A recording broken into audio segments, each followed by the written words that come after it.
It's strange how paranoia can link up with reality now and then.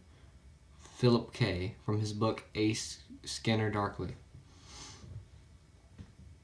My name is Connor. Up until today, my life was completely normal.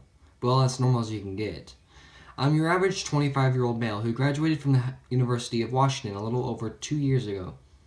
I was born January 23rd, 1989, in a small town in Maine called Belmont. Fewer than 1,000 residents, but I love the place. The only reason I came to Seattle is because of all the great job opportunities after college. But like all my other plans, things didn't go the way I'd hoped. I'm currently working at the Bank of the Pacific in Seattle. It's your normal bank, holding company, and it's fairly boring, but it pays well and I appear to be good at it. But it isn't what I wanted to do. I graduated with a bachelor's degree in computer science. I wanted to become a programmer, maybe make it famous as a man who created the next big thing like John Carmack. But in the end, I landed a job at a bank. Not really the most entertaining life story ever, but I guess I'm not the most entertaining person in the world either.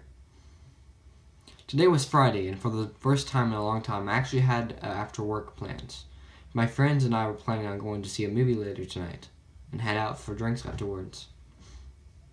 To a lot of people, this might not seem like the greatest night ever, but I've gone 3 months without having a night out with my friends, and I needed one badly. But of all the stuff I'd be doing tonight, there was one thing I was looking forward to even more. This girl I like, Rianne, will be tagging along with us the rest of the night. And who knows, maybe if I make a good impression on her, next time it might just be the two of us. It'd been a while since I had even thought about love. I remember having a girlfriend in high school. We dated for around 3 months before she told me that it wasn't going to work out. I hadn't seen had a girlfriend in a long time. Not because there wasn't anyone I liked, but just because of how I took the breakup. She had it a lot easier than me. I won't be going into details, it just brings up too many bad memories. It's been years since then, so I think it's about time I give dating another shot. As I started walking out of the building,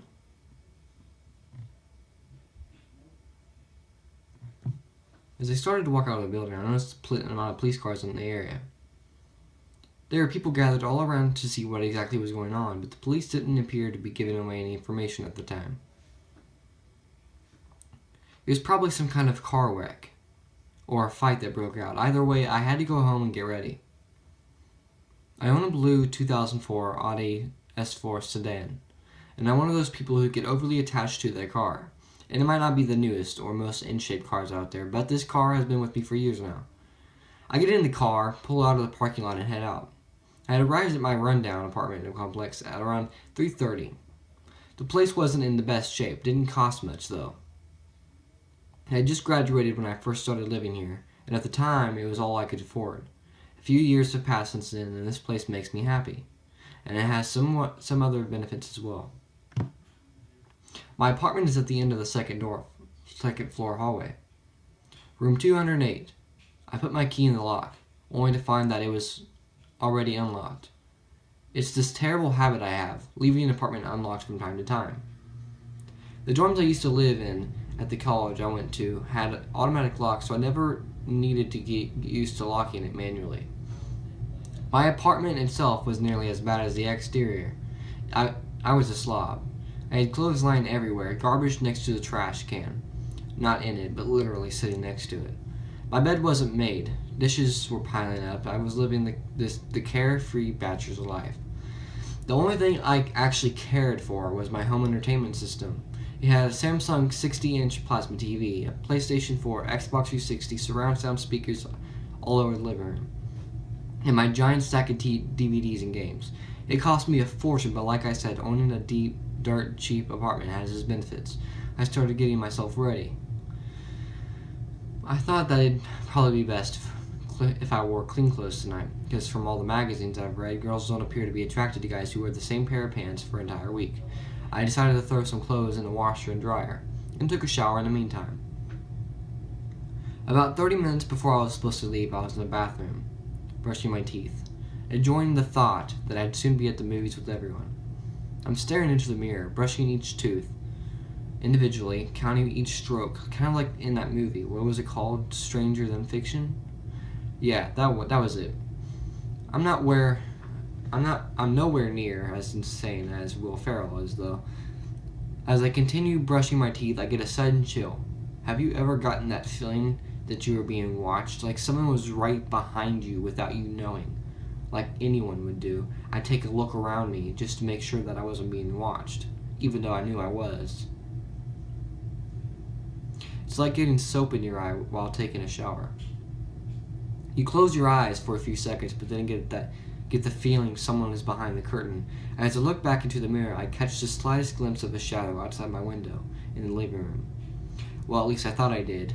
I knew it wasn't possible. This was a second-floor apartment.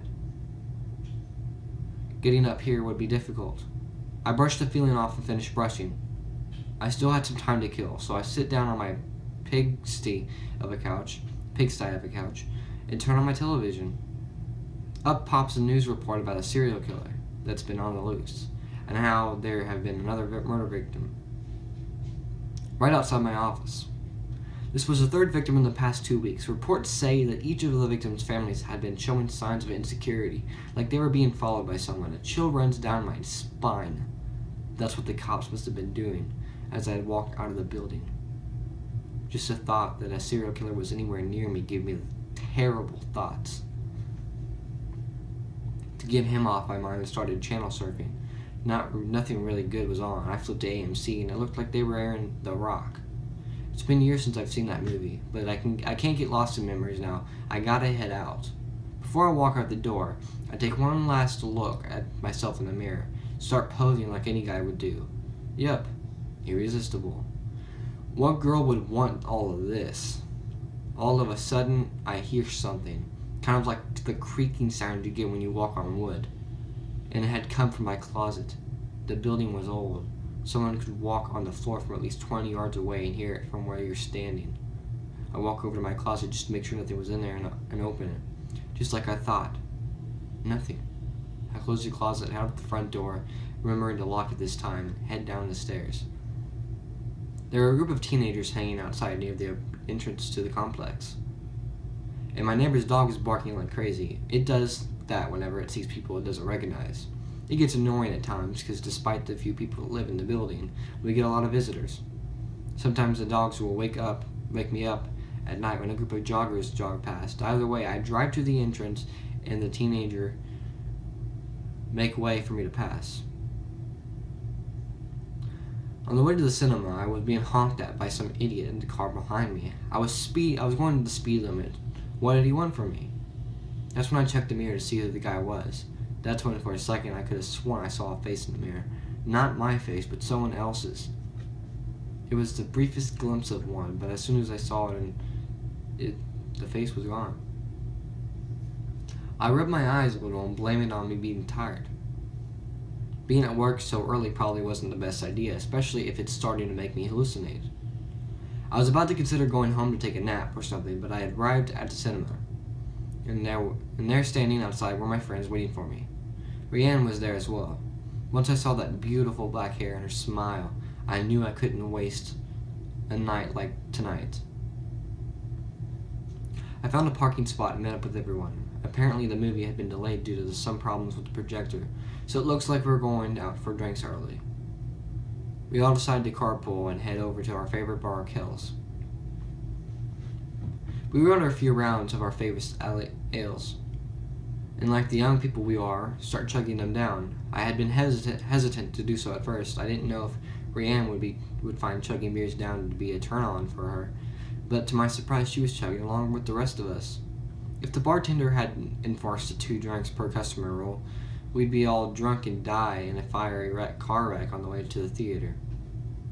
Before we left, I looked behind the bartender at the amounts of ale and liquor on the wall. That's when I noticed the mirror behind all of the drinks. I could scarcely make out a man standing right behind me. I couldn't see his face clearly. When I turned around, there was no one there. This time I blamed it on the alcohol. But just to make sure, I asked the bartender if he saw a man behind me a second ago. He replies that he hadn't. I really need to figure out a way to stop these hallucinations from occurring.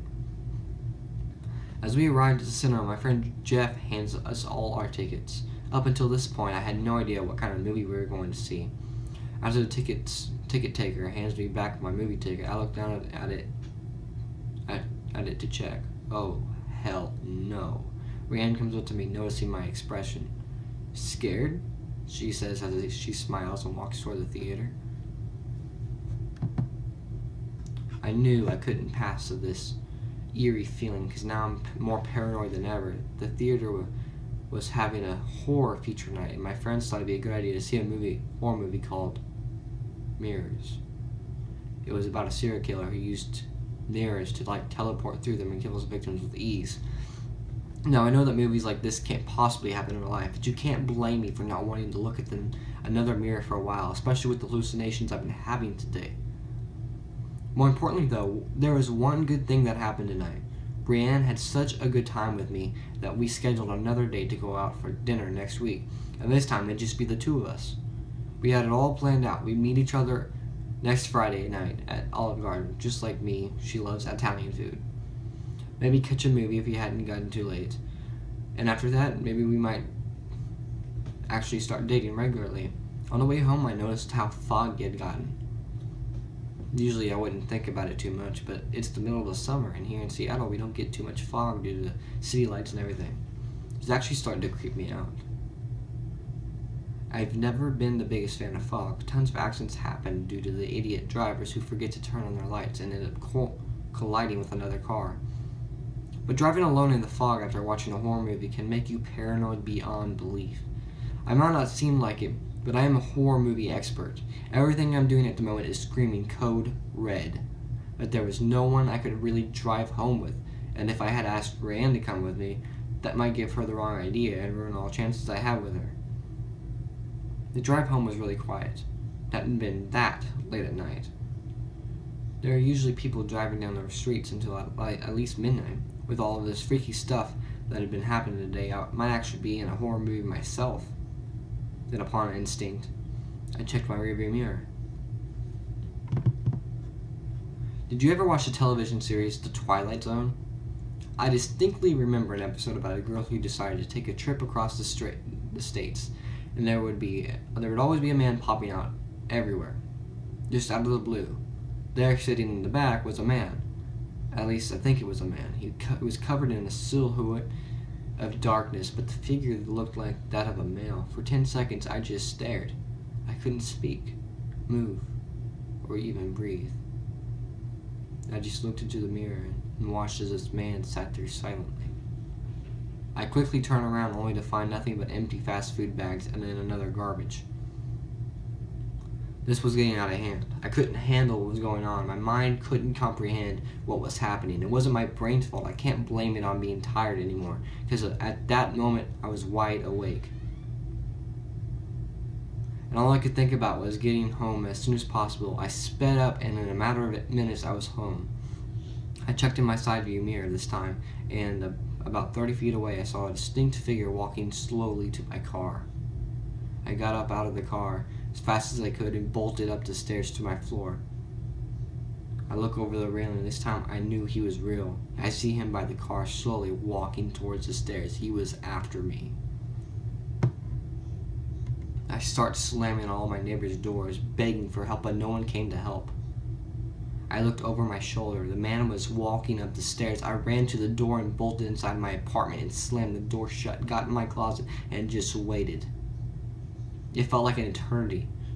I waited in that closet, hoping for some sign that I would be okay. I hear the neighbor's dog barking outside my apartment, and that can only mean it sees the man as well, so I know that I'm not going crazy. He is, in fact, real. What was going to happen to me? Was he going to kill me? Then the barking stops, and everything around me goes cold. I hear footsteps on the other side of the wall. It was him. I kept praying to myself, hoping that everything would be alright. The footsteps stopped right outside my front door, and I realized something. Had I locked my front door?